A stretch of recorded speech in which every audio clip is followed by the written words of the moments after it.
출애굽기 4장 17절에서 21절 상반절까지 제가 봉독합니다. 너는 이 지팡이를 손에 잡고 이것으로 이적을 행할지니라. 모세가 그의 장인 이드로에게로 돌아가서 그에게 이르되 내가 애굽에 있는 내 형제들에게로 돌아가서 그들이 아직 살아있는지 알아보려 하오니 나로 가게 하소서. 이드로가 모세에게 평안히 가라 하니라. 여호와께서 미디안에서 모세에게 이르시되 애굽으로 돌아가라. 내 목숨을 노리던 자가 다 죽었느니라.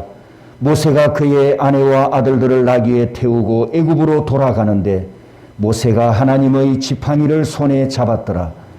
여호와께서 모세에게 이르시되 내가 애굽으로 돌아가거든 내가 내 손에 준 이적을 바로 앞에서 다 행하라. 아멘. 세상 모든 권세 모든 영광 십자가 앞에 다 버리고 나의 충성과 내 헌신 내 모든 소망 오직 예수 오직 우리 주께 오직 우리 주께 오직 우리 주께 우리 같이 할까요? 오직 우리 주께 오직 우리 주께 오직 우리 주께 나 찬양하리. God bless you. God bless you. Thank you. 노래 잘 들었어요. 감사합니다.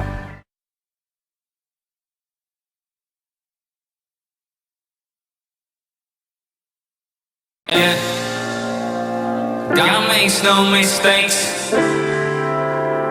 God makes no mistakes. God makes no mistakes.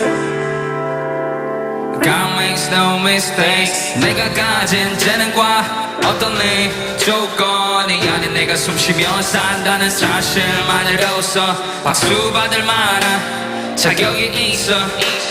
사랑받을 만한 자격이 있어. 삶을 선물로 받은 건 난 절대 당연하게 여기지 않을래. 나를 위해 창조된 이 땅위에서 만물을 나만이 가진 아름다움에 반응해. 나는 내 존재 이유를 확실하게 아는 내 죽음은 절대로 끝이 아닌 건 죽는 날. 나는 제 편하게 두 눈을 감은 죽음은 끝이 아닌 건 죽는 날에 나는 제 편하게 두 눈을 감아.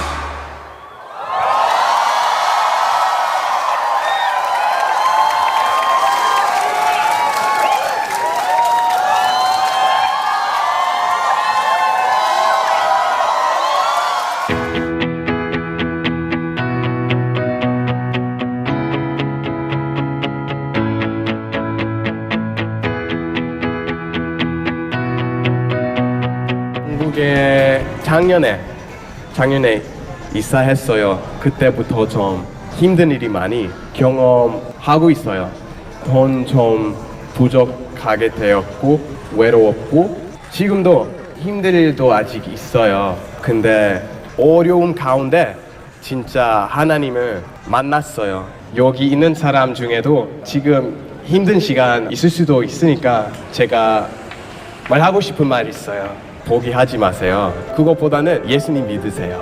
진짜 많이 도와주실 거예요. 진짜 제가 경험했으니까 말하는 거예요. 예수님 진짜 살아 계시는 분이십니다.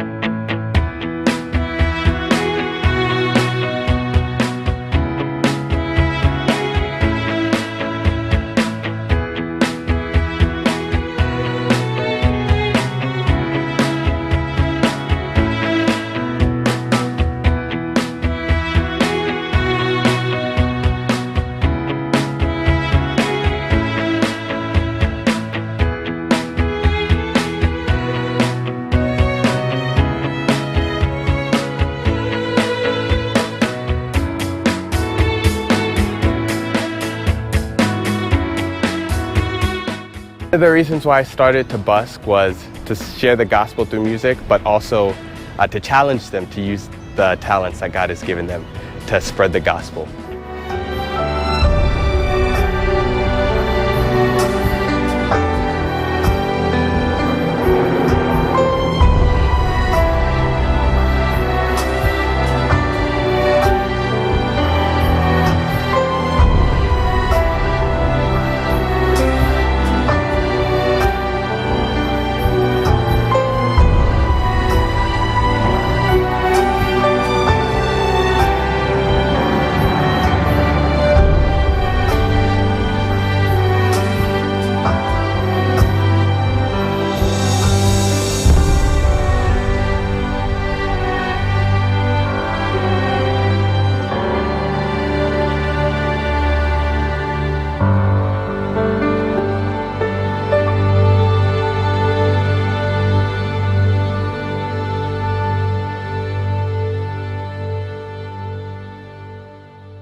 아멘, 아멘.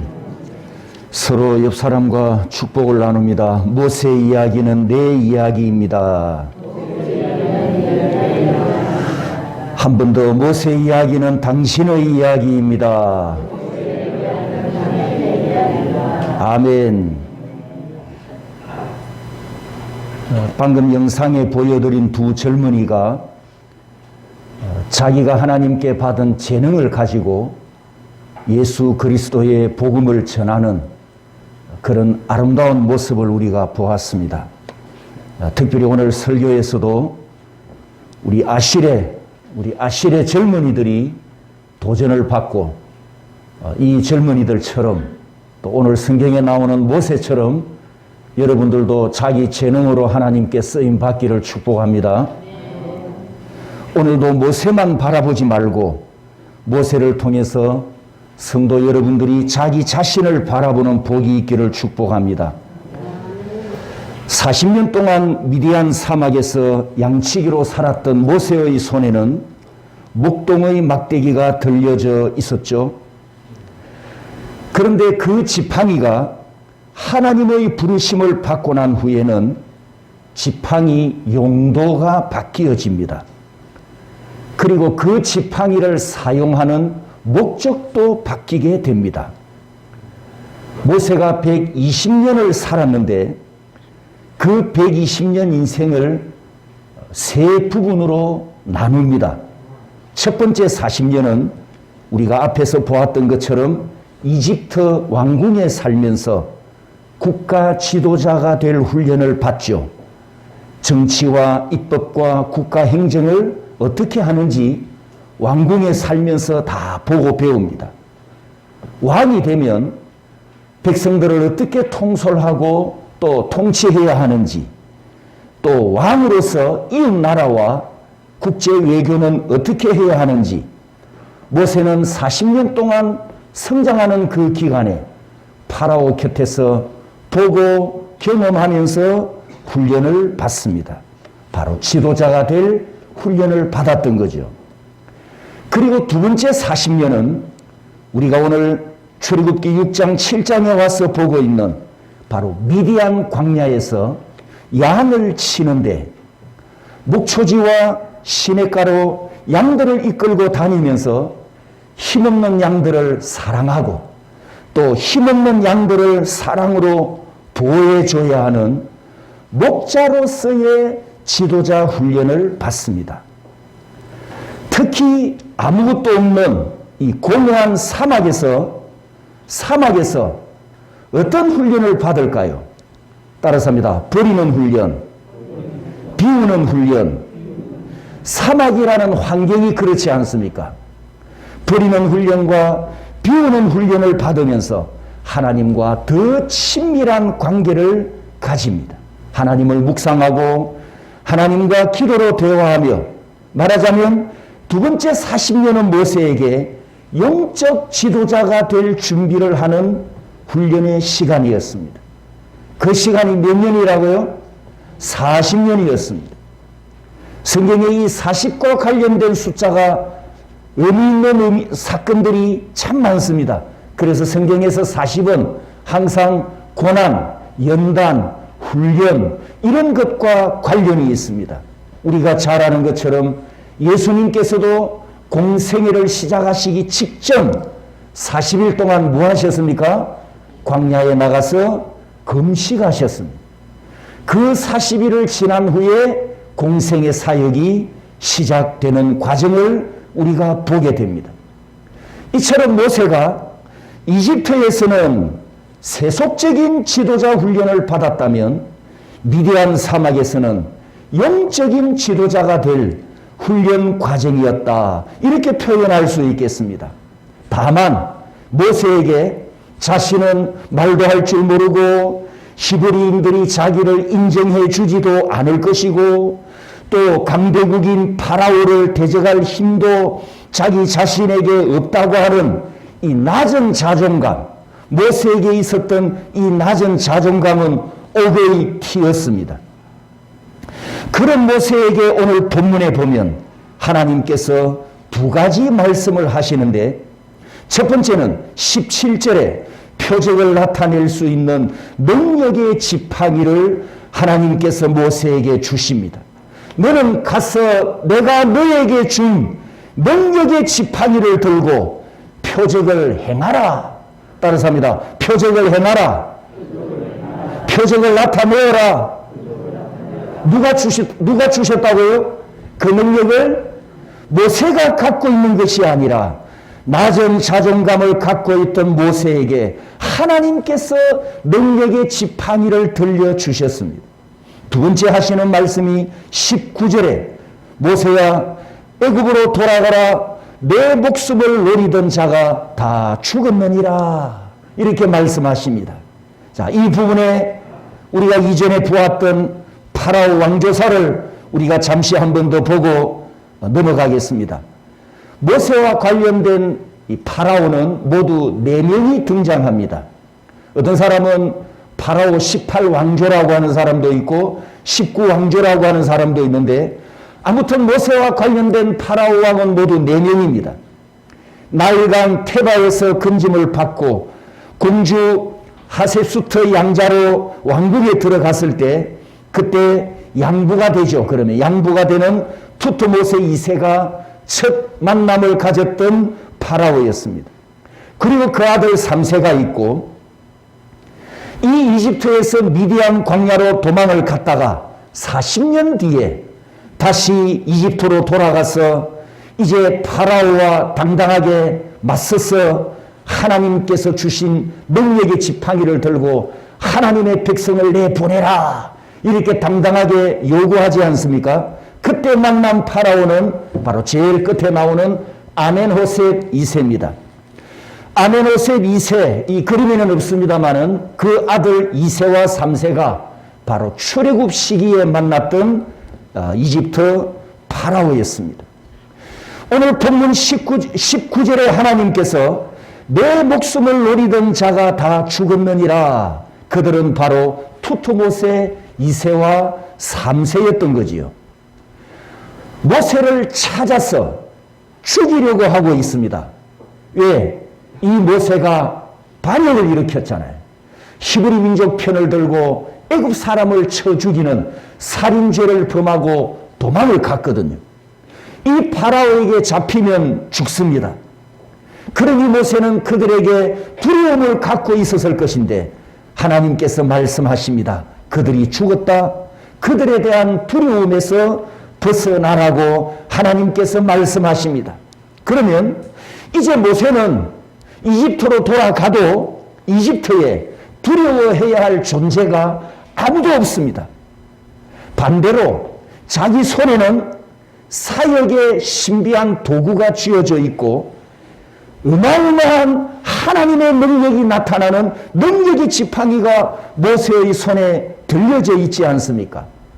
모세가 하나님을 만나고 난 후에 양을 인도하던 목동이 하나님의 백성들을 인도하는 지도자가 되고 양을 인도할 때 사용하던 목동의 지팡이는 하나님의 백성들을 인도하는 지팡이가 되고 모세의 지팡이가 누구 지팡이? 따라서 합니다. 하나님의 지팡이. 하나님의 지팡이. 모세의 지팡이가 하나님의 지팡이가 되면서 원수들을 대적하는 무기로 사용되고 전능하신 하나님의 능력을 나타내는 표적의 도구로 사용하게 되었습니다. 할렐루야. 이렇게 모세가 하나님을 만나면서 직업이 바뀌고 도구가 바뀌고 정체성도 바뀌고 인생의 방향도 목적도 몽땅 바뀌는 인생의 대전환이 일어납니다. 어머니 요게벳을 기억하십니까?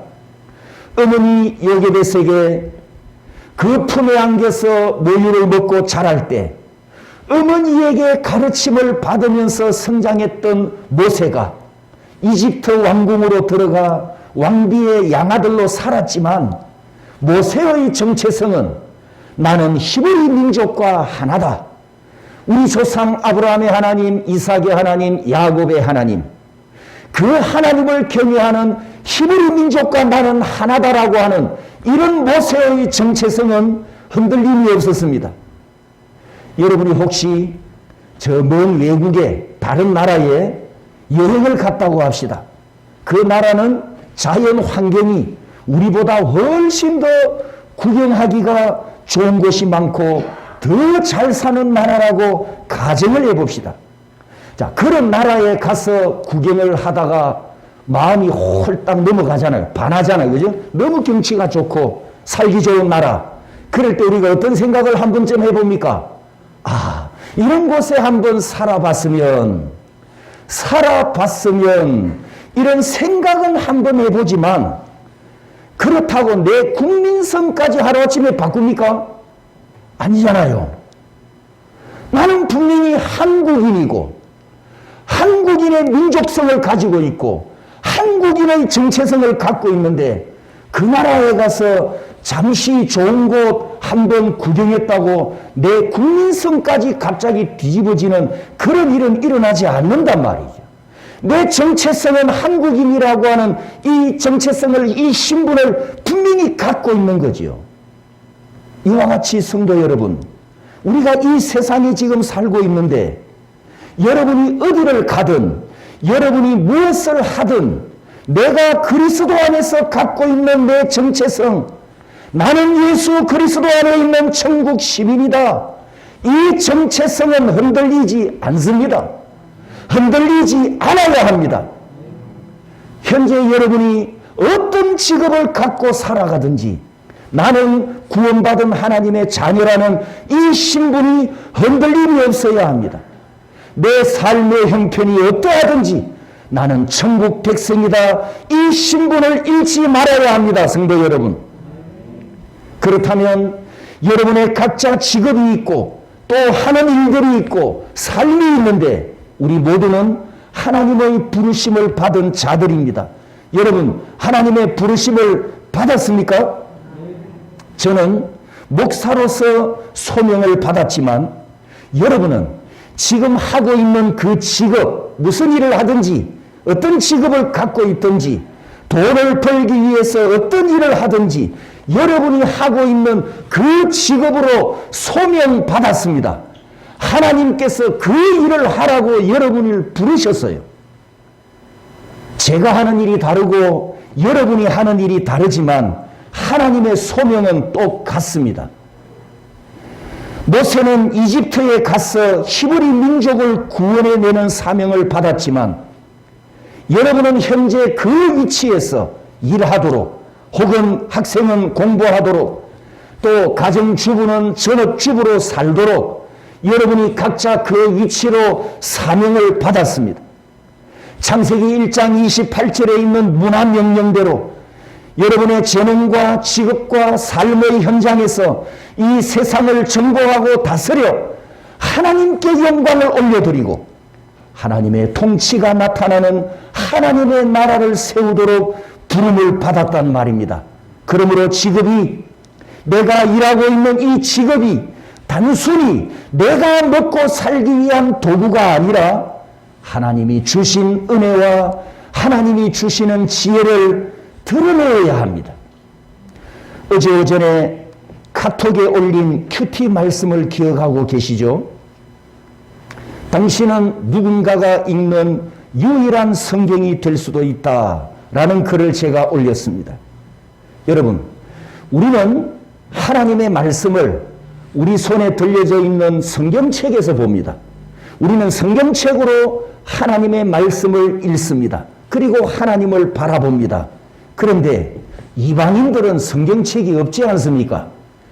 이방인들에게는 하나님을 볼 수 있는 성경책이 어디에 있다고요? 자, 옆 사람에게 바로 당신입니다. 우리입니다. 이방인에게는 성경책이 우리예요. 우리. 예수 믿는 우리. 구원받은 성도인 우리가 저들에게 성경책과 같습니다. 세상에 교회가 많습니다. 예수 믿는 성도들이 많이 있습니다. 그러므로 저들에게 하나님께서 살아계심을 드러내는 성경이 되어야 합니다. 그것이 우리의 본분입니다. 이 세상에서 살아가는 우리의 사명입니다. 우리의 삶의 방식이고 모습입니다. 그래서 장로님께서 이런 답을 다셨죠. 내가 살아가는 생활이 성경 말씀대로 살도록 노력하며 살아가겠습니다. 이렇게 댓글을 달았는데 정답입니다. 맞습니다. 맞고요. 자, 다시 한번 옆 사람에게 축복합니다. 당신이 성경입니다. 우리가 성경입니다. 지난 주일 메시지 끝에도 우리 손에 각자 지팡이가 하나씩 들려져 있다고 말씀드렸었습니다. 현재 여러분의 삶의 현장에서 공부를 하든 일을 하든 직업을 갖고 있든 사업을 하든 그것이 여러분에게 주신 지팡이입니다. 어떤 분에게는 재능의 지팡이가 있고 어떤 분에게는 지식의 지팡이가 있습니다. 어떤 분에게는 물질의 지팡이도 있습니다. 저 뒤에 앉은 우리 중고등학생들은 아직도 학생이니까 공부 중이니까 여러분에게는 지금 지혜와 지식의 지팡이가 들려져 있잖아요. 그죠? 네. 중요한 것은 내 손에 있는 이 지팡이가 내 지팡이, 나의 지팡이가 아니라 누구의 지팡이? 하나님의 지팡이. 이게 중요한 겁니다. 내 기술이 내 기술이냐? 하나님이 주신 기술이냐? 내 지식과 내 지혜가 내 것이냐? 하나님께서 기름 부어 주신 것이냐? 이 차이, 이게 중요한 겁니다. 내가 먹고 살기 위해서 열심히 공부하고 내가 먹고 살기 위해서 열심히 일한다면 그 막대기는 무슨 지팡이? 내 지팡이에요. 내 지팡이. 하지만 하나님께서 현재 나에게 이 일을 하도록 나를 부르셨다. 이 소명의식, 이 사명감을 가지고 하나님 나에게 이 직업을 주셨으니 감사합니다. 내가 이 일을 하게 해주셨으니 감사합니다. 내가 전업주부로 살게 해주셨으니 감사합니다. 감사하면서 그 모든 목적을 하나님께 영광이 되게 하고 공부하는 목적도 이 세상에 하나님의 영광을 드러내면 여러분이 갖고 있는 지팡이는 인간의 지팡이가 아니라 누구 지팡이? 하나님의 지팡이가 되는 줄 믿으시기를 축복합니다. 내 손에 있는 지팡이가 나를 위해서만 사용되느냐 아니면 하나님의 도구로 쓰임을 받느냐에 따라서 나타나는 능력과 결과는 여러분 하늘과 땅 차이가 됩니다. 하나님의 지팡이가 되면 하나님께서 여러분에게 지혜를 주시고 하나님의 지팡이가 되면 하나님께서 여러분에게 능력을 주시고 하나님께서 경영해 주실 것이고 사람도 붙여주실 것이고 고객도 붙여주실 것이고 하나님의 지팡이가 되면 하나님께서 책임져 주실 것을 믿으시기를 바랍니다. 내 지팡이가 되면 내 수준만큼 나타나겠죠. 내 지팡이가 되면 내 실력만큼만 능력이 나타나겠지만 하나님의 지팡이가 되면 하나님 수준의 풍성함이 부어질 줄 믿습니다. 내 지팡이로는 이 세상의 영향력을 나타낼 수 없지만 하나님의 지팡이가 되면 이 세상에 큰 영향력을 나타낼 수 있단 말입니다. 여러분이 받은 재능으로 이 세상에 선한 영향력을 나타내면서 쓰임받는 일꾼 되시기를 축복합니다. 여러분이 가지고 있는 직업으로 이 세상에 선한 영향력을 나타내면서 하나님의 자녀는 다르다. 이렇게 인정을 받고 칭찬도 받으면서 하나님 아버지께 영광 돌리시기를 주님의 이름으로 축복합니다. 아멘, 아멘. 이제 오늘 설교는 제 감정을 하나 드리고 결론을 내리려고 합니다. 한 2달 전에 김모 집사님께서 주일 대표 기도를 하시는데 빵 터진 사건이 있었습니다. 우리 목사님께 IT 재능이 있고 스마트한 목사님이 되게 해주셔서 감사합니다. 스마트한 목사님이라고 그렇게 아름다운 기도를 해주셨어요. 제가 참 많이 웃었습니다. 내가 왜 스마트한 목사가 되었나? 이제 그 인생의 비밀을 여러분에게 간증하려고 합니다. 제가 어릴 적부터 이 기계에 대해서 관심이 좀 많았습니다. 어릴 때 그 트랜지스터 라디오 아시죠? 조그마한 손바닥만한 요런 라디오. 이 라디오를 보면 제가 그냥 못 넘어갑니다. 반드시 해체를 해봐야 됩니다. 그래서 초등학교 5학년 때부터 드라이브를 들고 라디오를 해체했다가 다시 조립하기도 하고 탁상용 시계도 해체했다가 또 조립을 하기도 하고 벽에 걸려있는 큰 괴종시계는 내 키보다 커가지고 못 건드리겠더라고요. 아무튼 제가 어릴 때부터 이 작은 기계나 전자제품을 보면 거기에 대한 호기심이 참 많았습니다. 그래서 풀 수 있는 건 풀어가지고 열어보고 어떻게 생겼는가 이렇게 살펴보고 또 조립을 하고 그러다가 조립을 못해서 고장을 내어 혼이 나는 경우도 있었고요.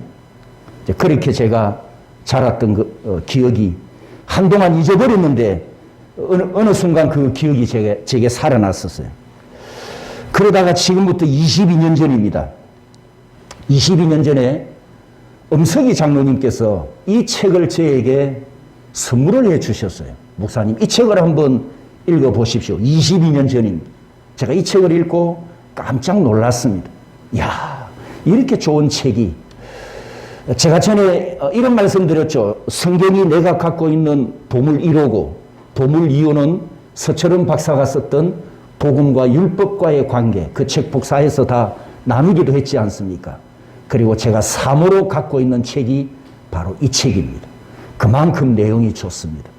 제가 이 책을 읽고 제 목회에 또 혹은 제 설교에 터닝 포인트가 되는 아주 중요한 계기가 되었던 책입니다. 이 책을 읽는데 마침 부산에서 이 책 주제를 가지고 컨퍼런스를 한다는 소식을 제가 접하게 되면서 이제 부산에 컨퍼런스를 갔는데 바로 이 책을 출판한 저자가 원고 저자는 아니고 번역자죠. 이 번역한 한국인 교포 1.5세 교포 목사인데 이분이 무게 사역을 다 접고 한국으로 들어와서 이 사역을 하려고 책을 써내었고 한 달 뒤에 이제 부산에서 컨퍼런스 1회를 하게 되었는데 제가 참석을 했습니다. 그때 제가 새로운 세상을 봤는데요. 그전에는 이 교회에 스크린이 없었습니다. 빔 프로젝트도 없었고 그런데 이 강사가 빔 프로젝터와 스크린을 설치를 해놓고 프레젠터를 하면서 강의를 하는데 제 눈이 열린 거죠. 제 눈이 열리면서 그렇다. 그때 이미 컬러 TV를 우리가 보던 시대잖아요. 22년 전이니까. 아, 이제는 예배당 안에도 멀티미디어 시설이 곧 설치되는 시대가 온다. 그걸 보면서 제가 직감을 했습니다. 그리고 컨퍼런스를 마치고 와서 바로 22년 전에 그때 서장로님 아텍입니까? 컴퓨터 회사 이름 아텍 근무할 때 그때 제가 삼성 노트북을 280만 원을 주고 구입을 했습니다. 그 금을 들였죠. 그 시절에. 왜 그걸 구입했느냐 하면 멀티미디어 시대가 오면 내 목회의 모든 자료는 이제 아날로그에서 디지털로 바뀐다. 이걸 제가 직감을 하고 노트북을 사서 디지털 목회 자료를 수집하기 시작했습니다. 그리고 내가 갖고 있는 아날로그 자료도 디지털로 변환을 해서 그렇게 모으기 시작했습니다. 그러면 이제 책장이 다 사라지거든요. 서적, 무거운 책 들고 다닐 필요가 없잖아요. 컴퓨터에 있는 전자 파일만 다 가지면 아주 짐이 가벼워지고. 그렇게 이제 하면서 또 한 가지 눈을 뜬 게 뭐냐 하면, 그렇다면 예배당에 스크린이 설치가 되면 내가 메시지를 전할 때 이걸 보조도구로 사용할 수 있지 않습니까? 그림을 보여줄 수도 있고 영상을 보여줄 수도 있는데, 그러면 설교 예화를 말로만 하지 말고 그림을 보여주거나 아까 보셨던 것처럼 영상을 보여주면 메시지를 전달하는데 훨씬 더 효과적이겠다. 이걸 또 제가 정리가 되면서 설교 예화용으로 사용할 수 있는 영상을 인터넷에 검색을 해서 이제 찾기 시작했습니다. 그러다가 여기 보시면 만난 것이 파이오니아 21 연구소라는 회사를 알게 되었는데 대전에서 목회하는 김상철 목사가 대표자였습니다. 이분이 나와 똑같은 생각을 가지고 설교 예화 영상을 만들어서 교회 대상으로 유료로 판매를 하고 있었어요. 그때 여러분이 혹시 기억하실지 모르겠지만 다음 사진 보여주시겠습니까? 제가 첫 번째 보여드린 영상이 버티칼 리미트라고 하는 이 영화에서 편집한 동영상이었습니다. 이 밧줄을 매달려서 등반을 하다가 조난을 당하지요. 그래서 밑에 있는 딸, 오빠, 아버지인데 이 밧줄 하나가 3명을 붙들지를 못하니까 2명 몸무게만 견딜 수가 있거든요. 그래서 이제 마지막 아빠는 할 수 없이 밧줄을 잘라서 희생을 시켜야 하는 그런 절대절명의 순간이죠. 이 내용을 가지고 이제 우리가 전도에 적용을 해서 자를 것이냐, 저 영혼을 자를 것이냐, 살려낼 것이냐, 우리가 전도해야 될 불신 영혼들을 포기할 것이냐, 그리스도의 생명줄로 붙잡고 살려낼 것이냐, 이제 이런 도전을 주게 하는 그런 영상을 만든 이 김상철 목사를 제가 존재를 알게 되었습니다. 그리고 한 2, 3년이 지난 후에 대전에서 이분을 제가 만났습니다. 이 회사가 우리나라 한국교회에서 최초로 영상을 만드는 회사였고, 만나서 이제 서로 정보와 의견을 나누게 되었는데, 거기서 이제 제가 걱정하던 문제가 뭐냐면 이건 영화에서 편집을 했기 때문에 영화 저작권이 있거든요. 그래서 김상철 목사에게 제가 의견을 이야기했습니다. 너무 잘 만드셨다고 제가 칭찬을 해드리면서, 그러면 이런 곳에서 영상 소스를 가져올 때 나중에 저작권 문제 시비가 일어날 수 있는데 이 문제를 어떻게 해결할 것이냐라고 했더니 자신도 그 문제를 알고 있기 때문에 계획이 준비가 되면 순수하게 자기 돈을 투자해서 직접 영상을 만들 계획이라고 하는 소식을 들었습니다.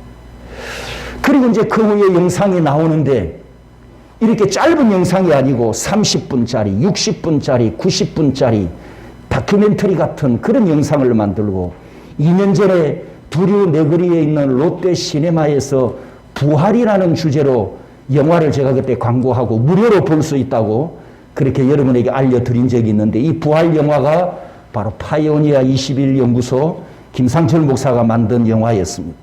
이분은 지금 이제 뭐 수익과 상관없이 그냥 복음을 전하는 직접 영화 감독도 하고 카메라 뭐 감독, 음향 감독 등등 어마어마한 돈을 들여서 복음을 전하는 영상을 지금도 제작을 하고 있습니다. 근데 나하고는 안 맞는 게 내가 지금 필요한 것은 3분에서 5분짜리 예화용으로 쓸 수 있는 짧은 영상이 필요한 거거든요. 그리고 있다가 이제 두 번째 만난 것이 해피데이를 진행하면서 만난 두 번째 회사는 부산에 있는 갓윌이라고 하는 회사입니다. 이분은 또 대표가 김태영 집사님이세요.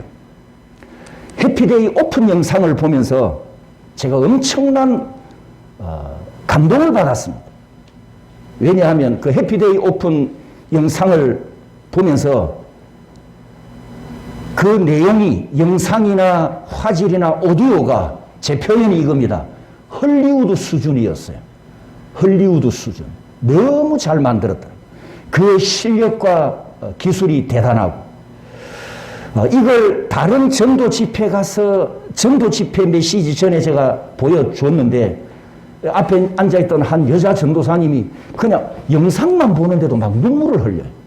그 영상에 뭐 아무것도 없어요. 그냥 그래픽이 있고 음악만 나옵니다. 그런데 그 영상을 보면서 눈물을 흘릴 정도로 그렇게 아주 영향력을 주는 아주 좋은 영상이었습니다. 그 계기로 우리가 해피데이를 하면서 부산의 갓윌 기획 대표인 김태영 집사와 이제 저하고 교제가 시작이 되었는데 이분은 평신도 입장에서 그냥 제작만 했지 실제 설교자가 영상을 사용했을 때 장단점이 뭔가는 그분이 알 리가 없잖아요. 그분은 설교자가 아니니까. 그런 실제적인 조언을 제가 해줄 수가 있었어요. 아, 집사님, 요것은 요렇게 만들었으면 좋겠다. 요건 요렇게 편집이 되었으면 좋겠다. 요 멘트는 이렇게 좀 바꾸었으면 좋겠다. 이렇게 그분이 오픈 마인드로 대화를 하면서 내가 말하는 걸 다 접수를 해요. 다 받아들이면서 아주 가깝게 이제 교제가 긴밀하게 진행이 되었는데 자연스럽게 이제는 제가 조언을 해주고 나중에는 감수까지 하는 관계가 되어버렸어요. 영상을 다 만들고 나서 제가 마지막 감수를 하기도 하고 또 제가 제공하는 아이디어를 가지고 또 영상을 만들기도 하고 이 주제로 한번 영상을 만들어 보십시오. 제가 뉴스를 보다가 혹은 영화를 보다가 또 다큐를 보다가 요거는 예화 영상으로 훌륭하다 싶으면 그 자료를 제가 보내드렸어요. 이걸 한번 만들어 보라고. 그래서 한창일 때는 제가 제공한 자료를 가지고 한 60, 70%를 만들어서 그렇게 영상을 만들기도 했는데 지금은 3년 전부터는 선교사와 관련된 주제로만 영상을 제작하고 있습니다. 자, 이제 이 간증의 결론입니다. 이 가딜 기획이 한국교회에서 두 번째로 탄생한 이 영상 제작 회사인데 교회와 1년 12만 원을 계약하면 한 달에 3편씩 영상을 만들어서 보내줍니다. 한 달에 3편 보내는 조건으로 1년 계약이 12만 원인데 저는 이 갓일을 만난 지가 9년 전입니다. 9년 전에 이분을 만나서 지금까지 교제하고 있는데 9년 동안 꼬박꼬박 영상을 제가 제공받지만 저는 100% 무료 회원입니다. 이유가 뭘까요? 이유가 뭐였을까요? 제가 끼친 영향력 때문입니다. 지금 지팡이 이야기하는 겁니다. 재능 이야기합니다. 여러분이 하고 있는 직업 이야기를 하고 있습니다. 저는 이런 쪽에 전문가는 아니지만 아까 어릴 때 전자기기를 잘 만졌다 그랬잖아요. 그런데 지금도 제가 그래픽 편집은 하지 않습니다. 그리고 동영상도 직접 만들지는 않습니다. 의도적으로 안 배웁니다. 왜? 이게 시간 잡아먹는 하마거든요. 엄청나게 시간 빼앗깁니다. 그래서 내가 이 두 가지는 절대 안 한다. 나 자신을 향해서 선언을 하고 그런데 이제 필요하잖아요. 나 이게 필요할 때가 있는데 그래서 나는 안 하고 못하지만 영향력을 끼쳐서 재능을 가진 분으로부터 제공을 받고 저는 메시지를 전할 때 효과 있게 요긴하게 사용하고 있고 우리 교회는 1년 12만 원 절약을 할 수 있어서 교회 재정은 도움이 되고 우리는 꼭 먹고 알 먹고 있다는 이야기입니다. 여러분.